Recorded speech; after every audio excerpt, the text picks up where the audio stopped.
Straight out of Philly. NWO.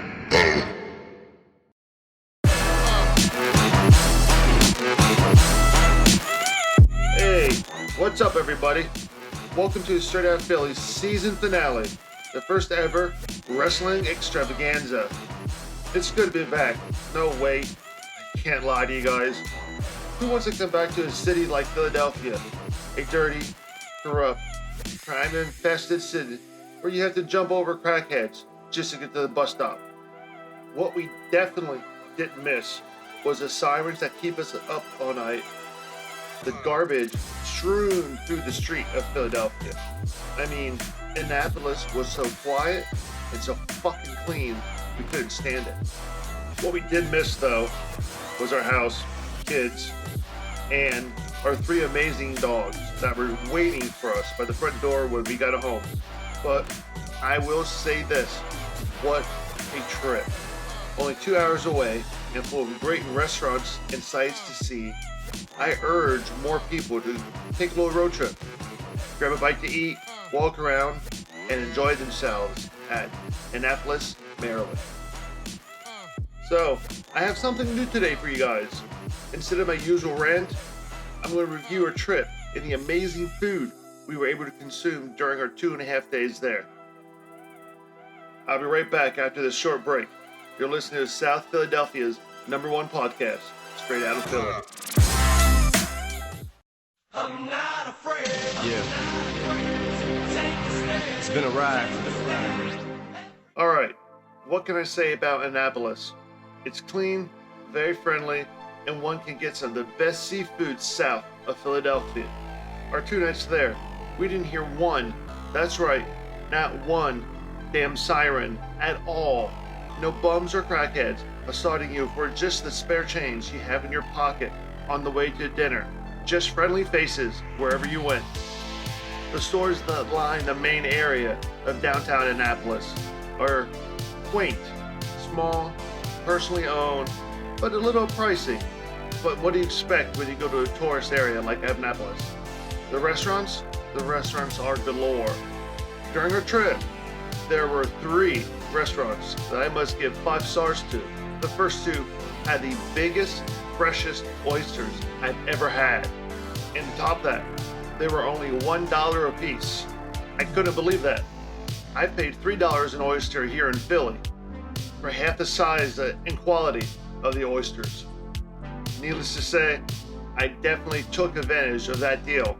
4 dozen oysters in 2 days, breaking my personal best of 3 dozen in one fucking day. McCarvey's Oyster House had the best house salad with grilled shrimp. Not to mention the main course, chicken Riesling. Both out of this world. Another rare gem we found on the second day in Annapolis was a short walk over the bridge from downtown.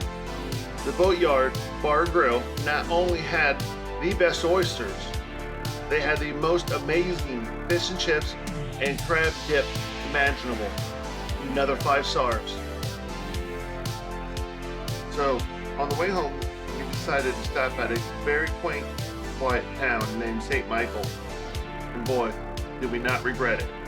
Not only did they have an amazing museum about the Chesapeake Bay, we found this tiny, little, hole-in-the-wall saloon called Carpenter Street Saloon. This place had the best cheesesteak outside of Philly, rivaling almost every cheesesteak I've ever tried. Oh right, yeah, I forgot about the beer. Both McGarvey's and the Boatyard had their specially homemade beer just for their establishment. Both beers out of this world. Tried getting a couple 6-packs from them. They don't sell them. So the only place to get their beer is inside their restaurant. Talk about being fucking smart. So, enough of our trip. Time to talk wrestling, what this episode's about. After this short break, you're going to hear my match of the year. We'll be right back, listening to Straight Out of Philly.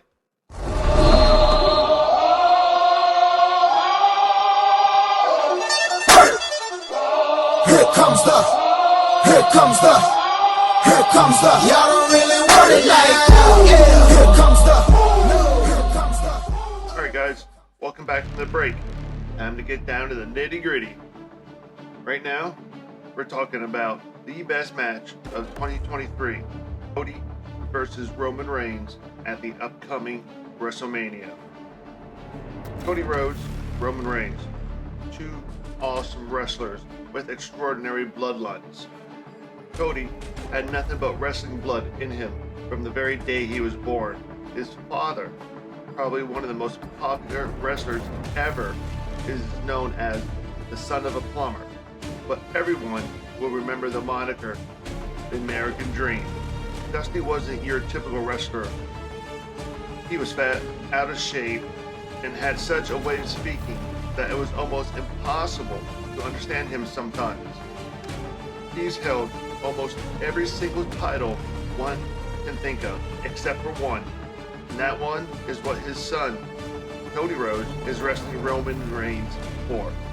The undisputed WWE World Heavyweight Championship. Enter Cody. When Cody puts his mind to something, he's unstoppable. There's nothing that can hold him back. After leaving the WWE for creative differences, or so they say, Cody rode a huge wave of success on the independent scenes of the professional wrestling. After winning the Ring of Honor Championship, Cody decided to join up with the Young Bucks and Kenny Omega for a one-off pay-per-view called All In. This pay-per-view blew everybody out of the water. No one expected it to do as well as it did. So, what do you do when something explodes like that? You create from it. So, in the next couple weeks, they created a wrestling promotion that is now a main rival to the WWE, All Elite Wrestling, other known as AEW. Now, his next challenge is to face the man that held the belts for over 1,000 days as undisputed heavyweight champion of the world, Roman Reigns. Roman, as we know, has a cousin that's pretty famous in the wrestling and business industry. I think we've all heard of him, The Rock, Dwayne Johnson. Roman's been cast by the higher-ups as a spoiled, egotistical, selfish champion who would do anything to hold on to the titles, including cheating. With Paul Heyman as his spokesperson, he's been able to defeat everyone from Brock Lesnar to Drew McIntyre. At this year's WrestleMania, the two forces will finally hit each other head on. It's a guarantee that Roman Reigns versus Cody Rhodes for those belts will be the main event of the entire WrestleMania weekend. The match itself, I think, is going to be fucking wild. It's going to be close. A couple pinfalls here and there, back and forth action, and of course, a shitload of violence. But we all know there will be no color in this match, since the all-knowing Vince McMahon does not allow his professional wrestlers to purposely blade themselves for the added effect of blood during a match, which, myself, I find very upsetting. The use of blood in this match could be very psychologically effective to show the personal hatred between these two wrestlers. A little blood goes a very long way in telling a story and perpetuating the hatred these wrestlers have for each other. Okay guys, here's a big question. Who do I think is going to win? I think, hands down, Cody Rhodes will win the match and become the next undisputed heavyweight champion. Why would WWE spend millions of dollars to bring this guy away from a company he created and not give him the belt on the very first try? Will there be controversy? Of course there will. I can't remember a main event championship match that didn't involve some sort of controversy one way or the other. The X factor in this match is Paul Heyman, that dirty little fuck. His loyalty towards his wrestlers, they swayed. They swayed like the trees do in a big gusty storm. Whatever works for him and benefits him, that's the choice he'll make. I feel Paul Heyman would do a reversal and turn on Roman Reigns at the very first sight of the chance of him losing, and thus will help Cody walk away a winner and a holder of the two title belts. Not only does this add to the excitement of the match, it also sets up the all-important revenge match down the line, maybe say SummerSlam. And we all know how WWE loves its rivalry. Who can forget the number of times Brock Lesnar fought Roman Reigns? 10, 11 times maybe? So, with the help of Paul Heyman, Cody Rhodes will walk out of WrestleMania the undisputed WWE World Heavyweight Champion. Alright guys, break time once again. You know what to do. After the break, we're going to talk about the most influential organizations in wrestling history. You don't want to miss this one. You're listening to Straight Outta Philly's first ever wrestling extravaganza. When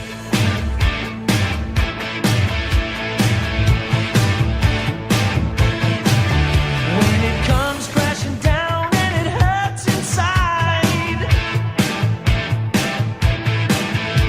you gotta take a stand, it don't have to hide. If you hurt my friends, then you hurt my pride. I gotta be a man, I can't let it slide. I am a real American, fight for the rights of every man. I am a real American, fight for what's right, fight for your life. Welcome back, boys and girls. Now, it's time to talk history of the wrestling world. The most influential wrestling companies of all time. It's a tough question for some, pretty easy for others. For me, pretty fucking easy. The NWA, or National Wrestling Alliance, is by far the most influential wrestling organization ever. Founded in 1948, it made what wrestling is today. Before there was such thing as the NWA, wrestling was organized into groups or territories throughout the country, each owned by a different promoter. Some territories, as usual, were better and more popular than others. Some had upcoming stars, like a young Hulk Hogan or Ric Flair, while others had no star power whatsoever. Then the NWA came along with the 10 pounds of gold, or better known as the NWA World Heavyweight Championship. I guess the best way to describe the NWA is something like a roving carnival. They would allow their wrestlers to travel throughout the country, clashing with what stars that direct territory had at that time. Not only did it promote wrestling nationwide, it also helped the professional wrestling gain a toehold in some of the lesser enthusiastic territories. Throughout the years, champions like Ric Flair, Dusty Rhodes, The Funks, Lou Thesz, Sting, Harley Race, Barry Windham all held the NWA World Championship. After its heyday, the NWA just lingered around in the background with a bunch of no-name champions. That is, until frontman from the Smashing Pumpkins, Billy Corgan, decided to purchase it.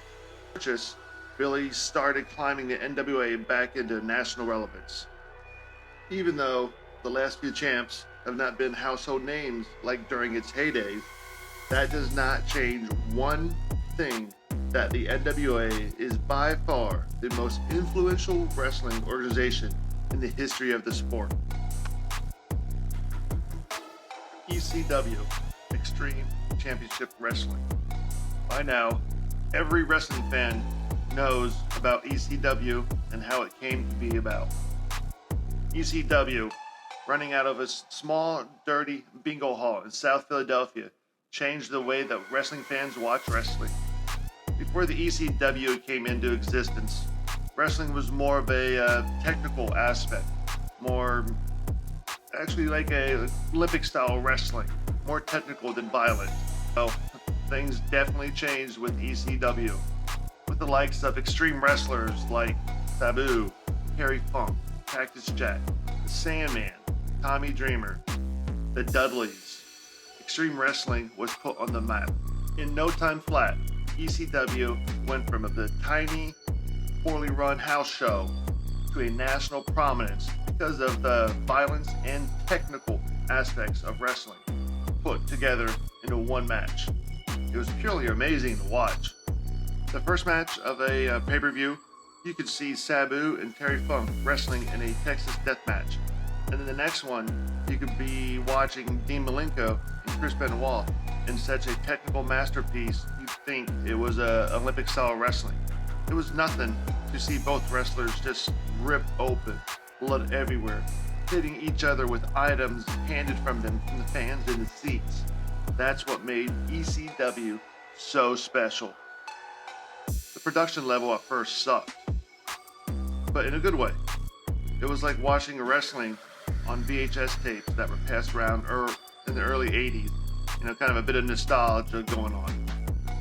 Then, finally, money became an issue, and the villainous Vince McMahon purchased ECW and took it under the wings of the WWE. From there, it was just a disaster. Granted, Vince tried to run it like the old ECW, but without the blood and extreme violence, it wasn't the same ECW that fans would stand around the block in freezing cold South Philly one day to watch. Alright fans, finally, the third organization that made my list. And one probably could guess who it was going to be. None other than the WWF/WWE. Some fans and historians might even say that the WWE is the most influential organization ever. I disagree with that, as I said in the first segment, but everyone is allowed to have their own opinions. I just don't like the WWE. I've never been a big fan since the heyday of The Rock, Stone Cold Steve Austin, Bret Hitman Hart. But I must say, if it weren't for the ambitiousness of Vince, we might never have seen a national wrestling company like WWE. After purchasing the WWF from his father, Vince had a dream to unite all the local territories under one banner. Of course, the locals were infuriated at this idea and attempted to take over. But Vince had one person in his pocket. That person? A young Hulk Hogan. One of the most popular wrestlers of all time, Hogan carried the company throughout the 80s and 90s while younger stars were groomed and being readied for the spotlight. There's way too many stars to list, but we all know the names like Randy Macho Man Savage, Jake the Snake Roberts, Bret the Hitman Hart, Shawn Michaels, The Undertaker, Stone Cold Steve Austin, and of course, The Rock. The WWE went from a rookie organization in the 1980s to a world touring, multi-billion-dollar company in a very short time. Kind of hard to argue with that. Well, listeners, there you have it. The three most influential wrestling organizations in the world. Well, at least according to me.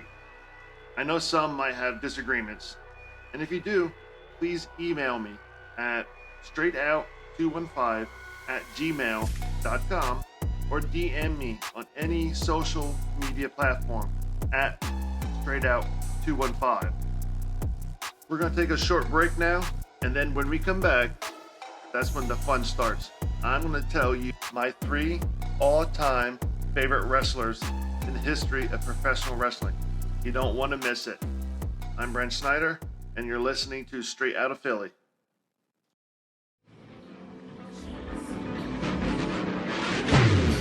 No chance, so that's what you got. Up against a machine too strong. Welcome back to the final segment of Season 1. During the break, man, I was thinking about it being the last episode for a few months, and I was just amazed that I've stuck with it this far. For those who know me, I usually start something and lose interest within a few weeks, real quick. Not with this though. I'm not sure why, but I'm sure as fuck happy that I'm still creating my, okay podcast. Nothing great, but okay. Anyways, the final segment is something that brings back awesome memories from my younger days. My favorite wrestlers. You know, the ones you stay up late to watch on TV when you're not supposed to? Yep, you know what I'm talking about. I know each of you have a different list of favorite wrestlers, and that's okay. You guys can't be as perfect as I am. Nah, I'm just kidding. Well, maybe. Anyways, let's get this shit going. First up on my list has to be the Road Warriors, Legion of Doom, Hawk and Animal. Growing up, nothing would incite my rage as the guttural entrance and music that led this iconic duo down the aisle.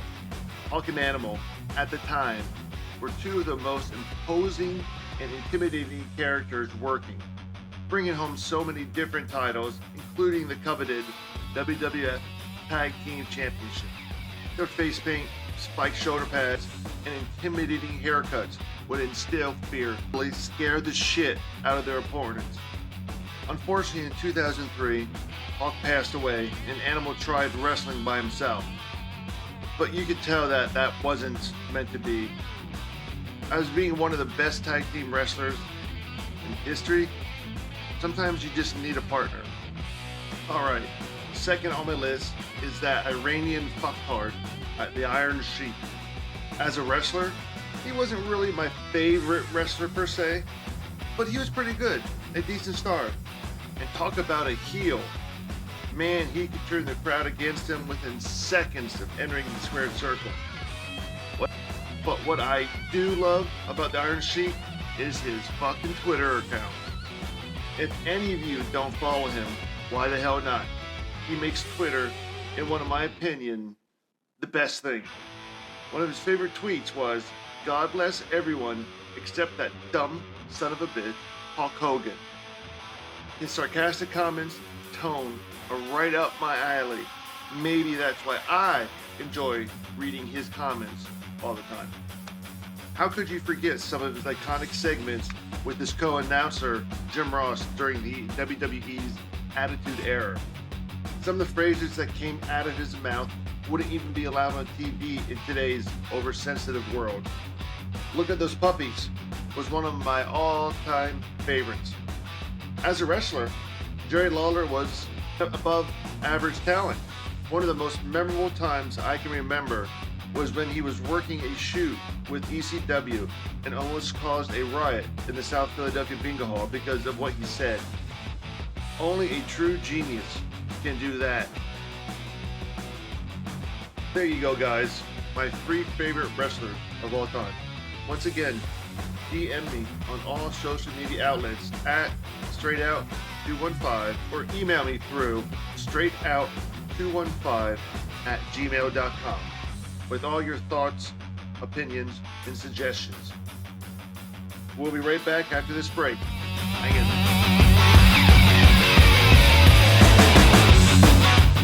It's finally here. The last break of season 1. It's been a long time, and I didn't think it'd happen. But here we are after about 8 weeks, and we're still going strong. Just to let your listeners know, for the next couple weeks, I will be radio silence due to a upcoming heart surgery.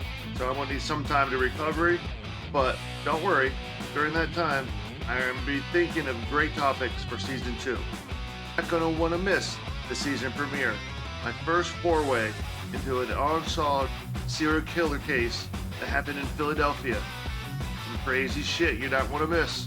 Well, guys, like always, you can reach me on all social media at StraightOut215 or shoot me an email through StraightOut215@gmail.com. It's been a pleasure, and I can't wait for season 2. I'm Brent Snyder, and I'm Straight Outta Philly.